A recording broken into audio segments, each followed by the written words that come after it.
इस साल श्री गुरु तेग बहादुर जी के 400 प्रकाश वर्ष पूरे होने जा रहे हैं और इस अवसर को पूरे विश्व में बड़ी धूमधाम से मनाया जाएगा।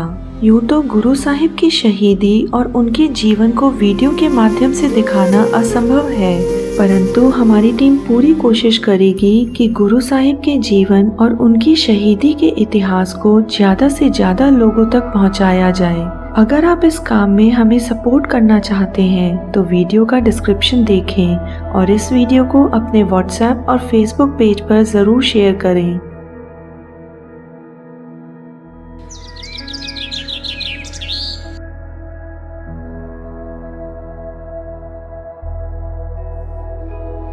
वह 1 अप्रैल का शुभ महीना एवं सुबह का समय था।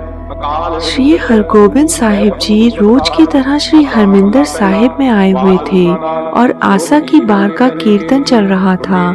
तभी किसी ने शुभ समाचार दिया। गुरुजी बेहद ही खुशी की बात है। माता नानकी की गोद में बेहद ही सुंदर एवं स्वस्थ बालक का प्रकाश हुआ है।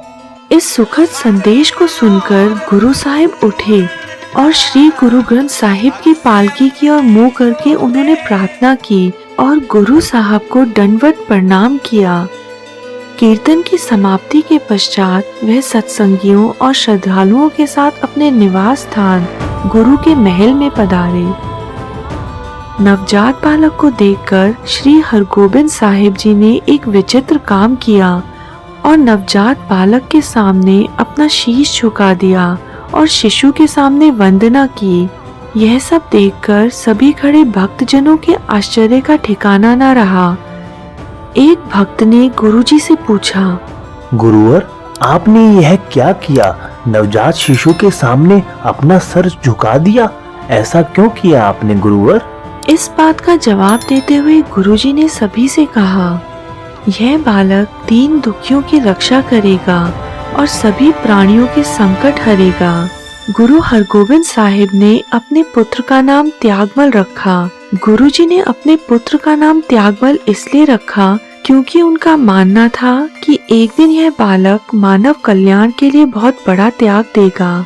इसी दिव्य बालक का नाम आगे चलकर गुरु तेग बहादुर रखा गया।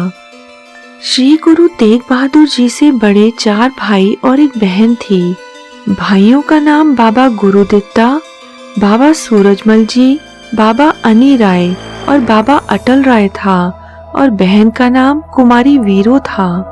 श्री त्यागमल जी की प्रारंभिक शिक्षा अमृतसर के एक पाठशाला में शुरू हुई। उन दिनों गुरमुखी अक्षरों के ज्ञान के लिए वहां पर विशेष व्यवस्था हो चुकी थी और प्रशासनिक और ऑफिशियल कामों के लिए फारसी भाषा का प्रयोग होता था। इसी कारण फारसी सीखना भी बच्चों के लिए जरूरी था। बाल गुरुजी की माता नानकी बहुत ही धार्मिक विचारों की थी, अतः वह हमेशा बाल गुरु को महापुरुषों की वीर रास से भरी कहानियां सुनाया करती थी।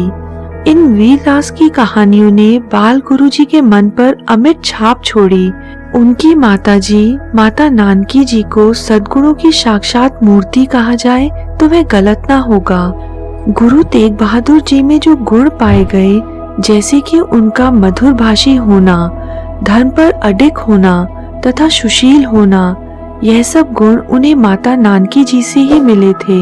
श्री हरगोबिंद साहिब ने अपने बाल्यकाल में अक्षर ज्ञान बाबा बुड्ढा जी से प्राप्त किया था। इसी कारण गुरु हरगोबिंद जी चाहते थे कि उनका पुत्र त्यागमल भी बाबा बुड्ढा जी से पढ़े और ज्ञान ले, परंतु बाबा बुड्ढा जी अब बहुत बुजुर्ग हो चुके थे।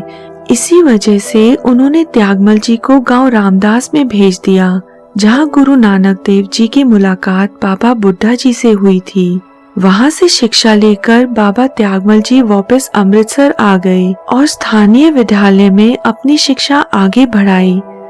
जैसे ही बाबा त्यागमल 10 वर्ष की आयु के हुए तो पारिवारिक वातावरण के अनुसार उन्होंने सैनिक शिक्षा भी लेनी शुरू कर दी। इस कार्य के लिए गुरु हरगोबिंद साहिब जी ने भाई जेठा जी को चुना।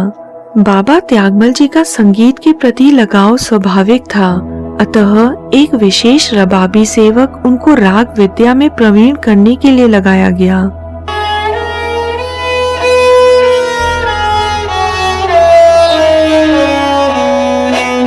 गुरबानी सुनने में उनकी विशेष रुचि थी और वह समय मिलते ही भाई गुरुदास जी के पास पहुंच जाते और उनसे काव्य रचना, कला इत्यादि पर ज्ञान प्राप्त करते थे।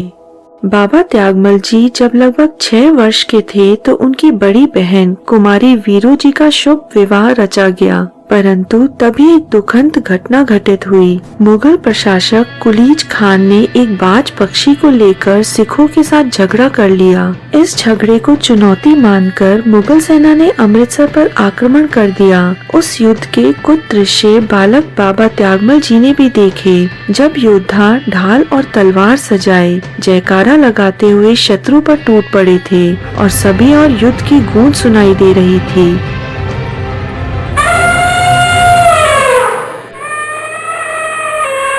यह सब देखकर बाबा त्यागमल जी की आंखों में रण में जूझने की चमक आ गई थी, परंतु तभी गुरु हरगोविंद जी का हुक्म आया कि गुरु परिवार को झब्बाल गांव में पहुंचाया जाए। अब बालक त्यागमल जी 9 वर्ष के हो गए थे और इस दौरान श्री गुरु हरगोविंद जी को एक और युद्ध हरगोविंदपुर नामक स्थान पर लड़ना पड़ा। इस लड़ाई का सबसे बड़ा कोतक यह हुआ कि जब गुरु हरगोविंद सिंह जी की मीरी की तलवार लड़ते लड़ते टूट गई तो उन्होंने पीरी की तलवार से विरोधी सरदार अब्दुल्ला खान को मारना उचित नहीं समझा। इस कारण गुरु हरगोविंद साहिब ने अपने हाथों से पटक पटक कर अब्दुल्ला को ऐसा मारा कि उनके प्राण पखेरु उड़ गए। ऐसी वीरता के दृश्य बाबा त्यागमल जी ने स्वयं अपनी आंखों से देखे। जब बाबा त्यागमल जी 10 वर्ष के हुए तो उन्होंने नथाना और महराज नामक स्थान पर हुए युद्धों को देखा, उसका अनुभव लिया। जब बाबा त्यागमल जी 14 वर्ष के थे तो उन दिनों श्री गुरु हरगोविंद साहिब करतारपुर निवास कर रहे थे। श्री गुरु हरगोविंद साहिब जी ने पेंदा खान नामक पठान को एक सुडोल और बलशाली पुरुष जानकर शस्त्र विद्या दी और उसे सेना में एक उच्च पद दिया था, किंतु समय के अंतराल में पेंदा खान अपने दामाद उस्मान खान के बहकावे में आ गया और उसने गद्दारी कर मुगल सेना लेकर गुरुदेव पर आक्रमण कर दिया।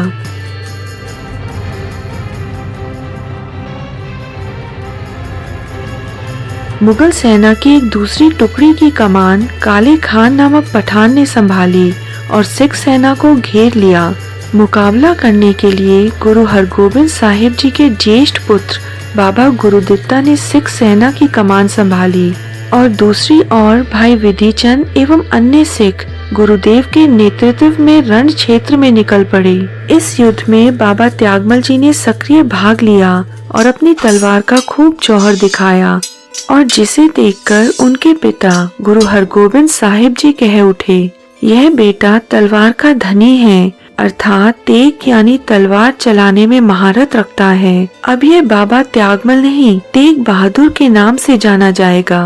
उस दिन के पश्चात बाबा त्यागमल का नाम तेग बहादुर हो गया। श्री तेग बहादुर जी किस तरह सिखों के 9वें गुरु बने और किस तरह उन्होंने हिंदू धर्म की रक्षा की, यह देखने और सुनने के लिए चैनल को सब्सक्राइब करें।